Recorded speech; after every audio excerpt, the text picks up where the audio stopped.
حضرت ابو ہریرہ رضی اللہ عنہ فرماتے ہیں میں نے حضور اکرم صلی اللہ علیہ وسلم سے زیادہ کسی کو مشورہ لیتے ہوئے دیکھا۔ آپ بہت زیادہ مشورے کا اہتمام فرماتے تھے، اور آپ جب سیرت پڑھیں گے تو آپ کو اندازہ ہوگا کہ ہر موقع پہ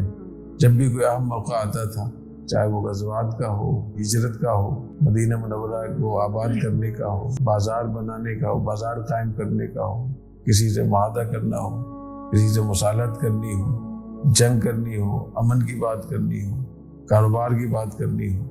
ہر چیز میں آپ مشورے کا اہتمام فرماتے تھے۔ بدر کے دن جو یوم الفرقان ہے، تو بدر جانے سے پہلے بھی آپ نے مشورہ لیا، اور کھلا مشورہ لیا سب کو بٹھا کر۔ بہت اس کی تفصیل ہے حدیث شریف میں، اشیروا علی، لوگوں مجھے بتاؤ، مجھے مشورہ دو، کیا کرنا چاہیے، جانا چاہیے۔ پھر وہاں پہنچ کر صحابہ کرام سے مشورہ کیا کہ کس جگہ کا انتخاب ہونا چاہیے، کس جگہ ہم اپنا پڑاؤ ڈالیں، ہمارا معسکر، ہماری جگہ، ہمارا خیمہ، ہمارے لوگ کہاں ہونے چاہیے۔